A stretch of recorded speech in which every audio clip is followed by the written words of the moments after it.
welcome to SVG-TV News for Wednesday, February 5th, 2025. I am Rochelle Batiste with the details.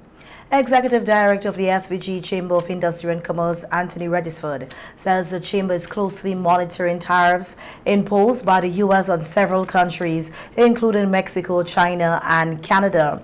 In a telephone interview with SVG-TV News, Regisford stated that he has reached out to several businesses, but it is still too early to assess any direct impact on imported goods from these countries, at least not yet. Currently, there seems to be no direct impact on the price of goods imported from the USA as a result of the threat of or already imposed increased tariffs on goods exported to the USA from Canada, Mexico, or China. I checked with some of our local major importers of food, dry goods, building materials, pharmaceuticals, and those who import raw materials for manufacturing. That is goods from the USA, and none of them are reporting any changes in the cost of purchase, not yet. However, these are early days and they're keeping an eye on it. Of particular interest is in the goods that are made in the USA, but use raw materials that come from the countries named in these tariff measures.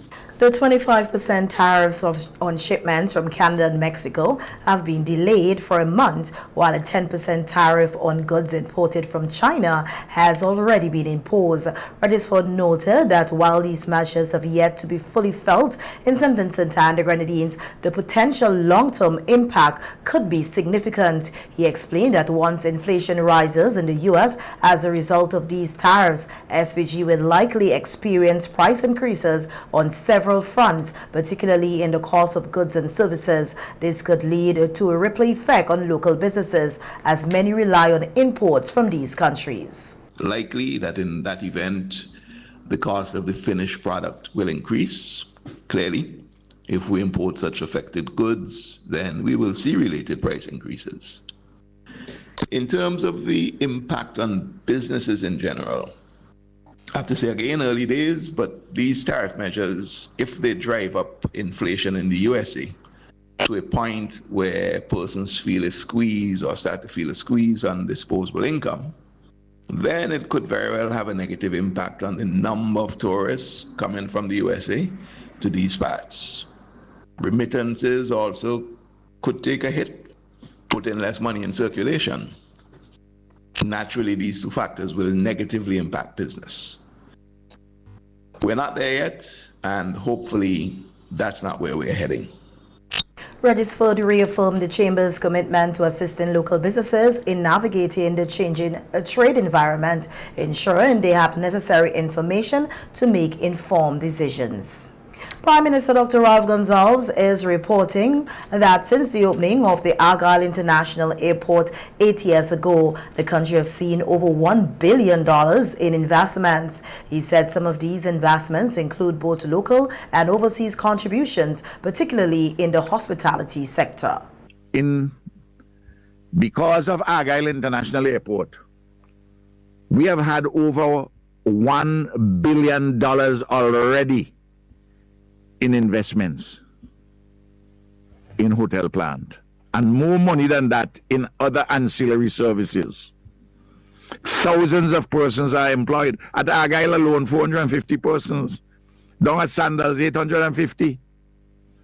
Then more persons were employed at Holiday Inn, Maya Suites, the expansion at the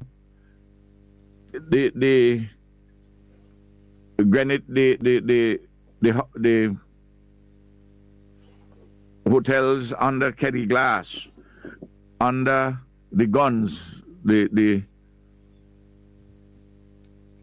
Beachcombers, Hotel Alexandrina, a number of others. The Prime Minister highlighted that despite concerns about the project increasing the country's debt, the outstanding debt is now below $200 million. Right at the moment, we owe on the airport under 200 million EC dollars.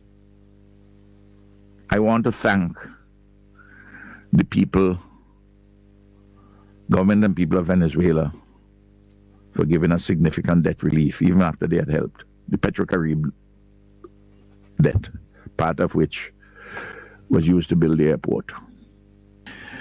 Now, the two main sources of debt remaining are under $60 million. If you look inside of the estimates, you will see it.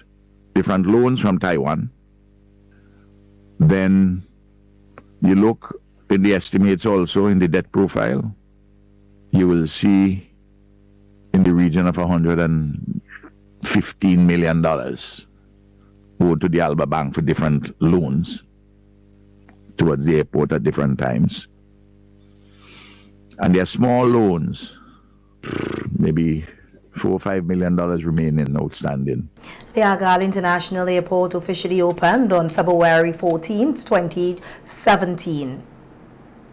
And Minister of Health Sinclair Jimmy Prince says his ministry has begun implementing measures to ensure the full functioning of the acute care referral hospital at Arnesville once completed. The minister, who was part of a team touring the construction site yesterday, expressed satisfaction with the progress made on the physical infrastructure while shedding light on the steps that need to be taken by health personnel. I'm very pleased with what I've seen today. We are on target, and I think in the 32 months we will be able to have a new hospital here in this country. As you know too, we have insisted all along that this is only a part of the general modernization project of the healthcare system here, and this is the flagship. It is also the flagship of this modern city at Arnesville.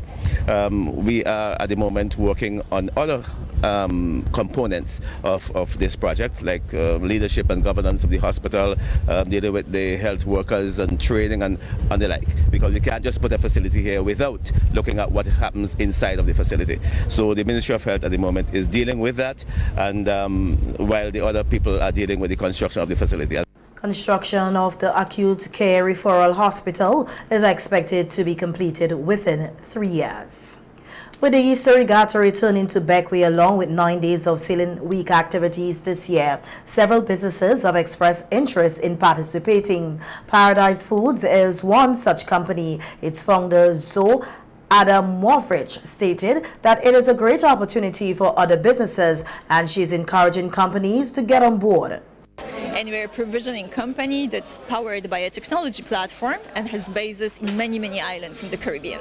Yes, we're here to support, and we're here to encourage sailors and charter companies to participate in the Sailing Week and also in the Easter Bequia Regatta.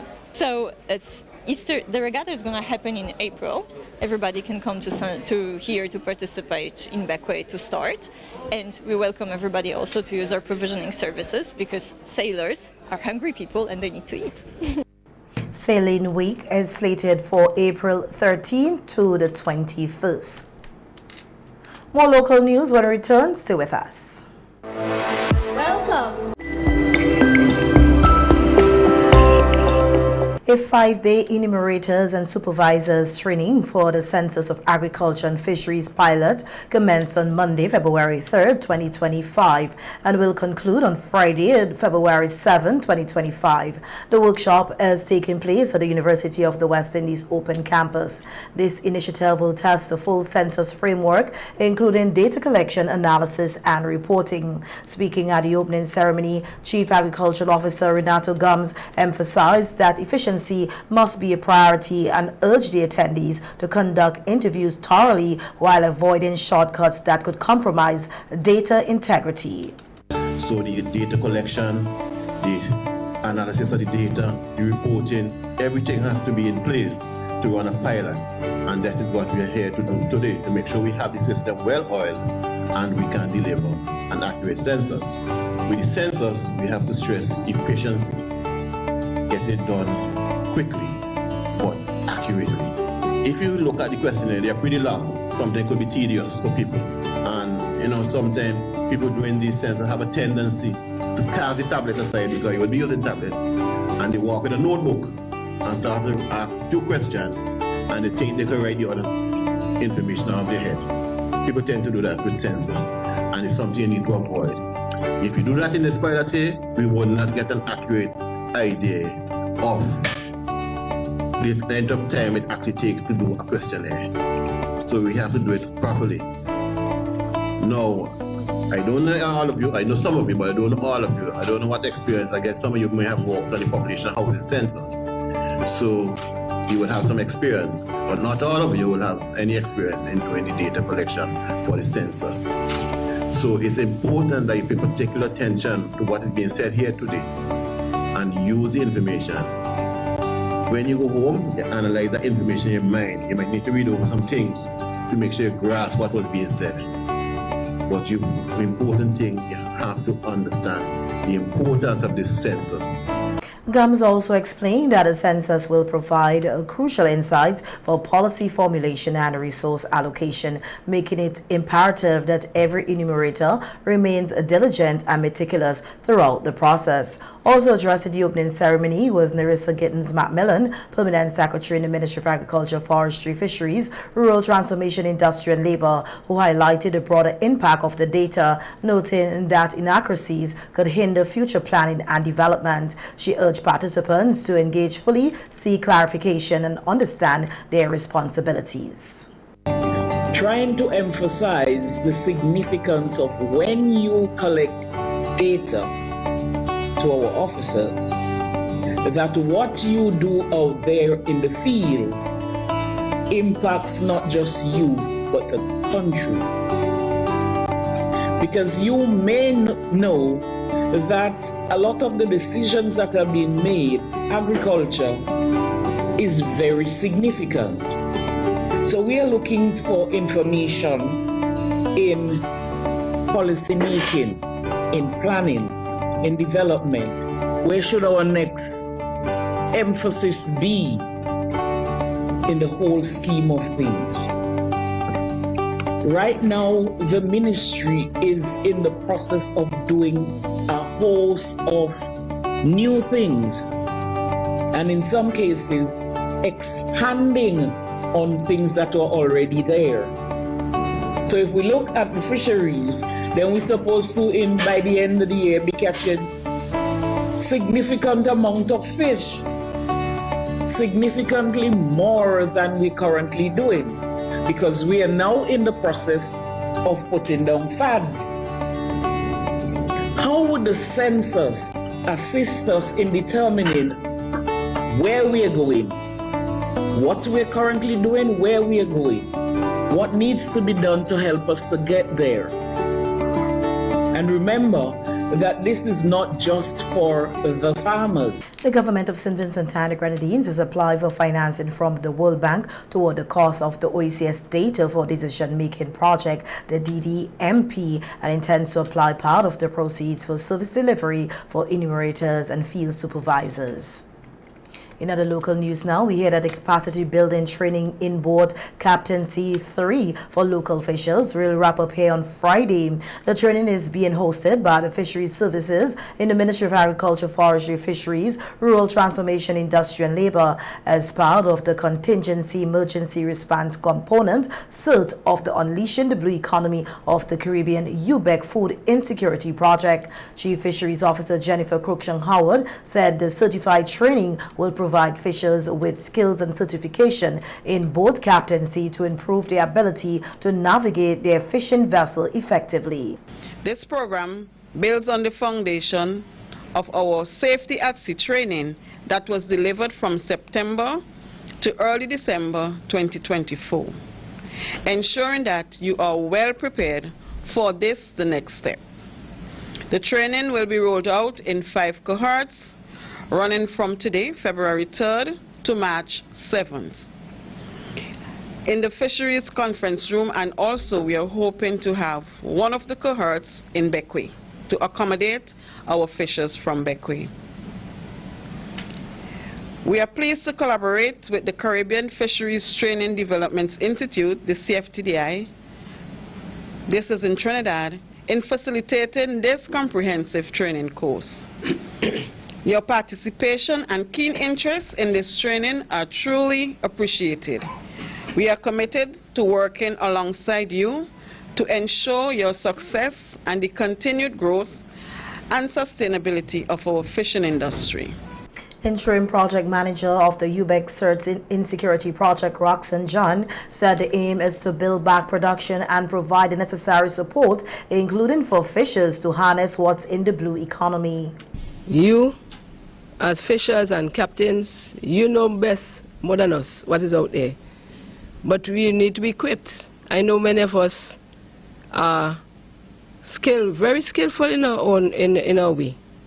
But this is just to zero in on a lot of things that you know, to share your knowledge and to gain that certification to say yes, I'm proud to be a captain and I'm trained captain in this field.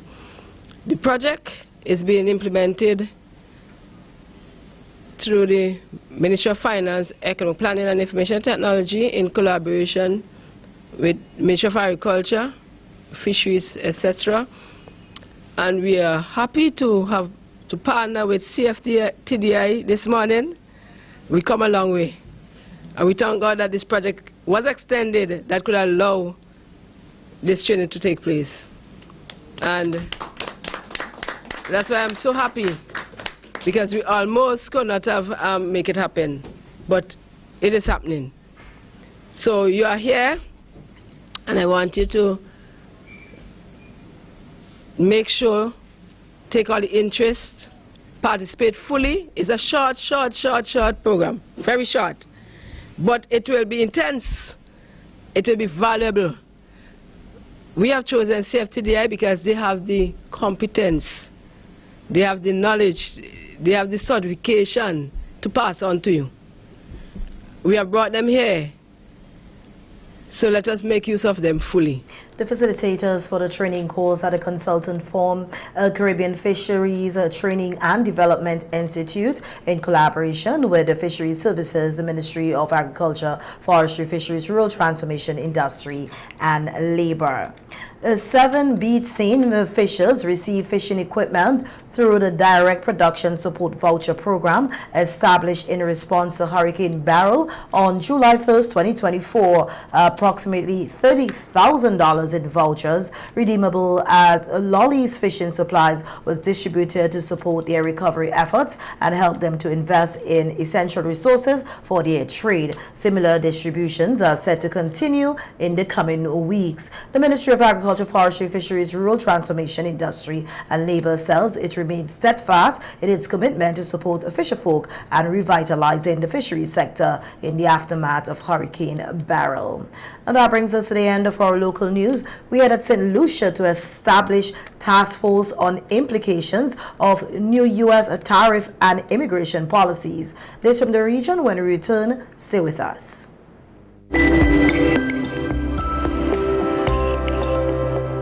The Ever-Ready Funeral Home at French's is your friend in times of grief. With over 40 years experience,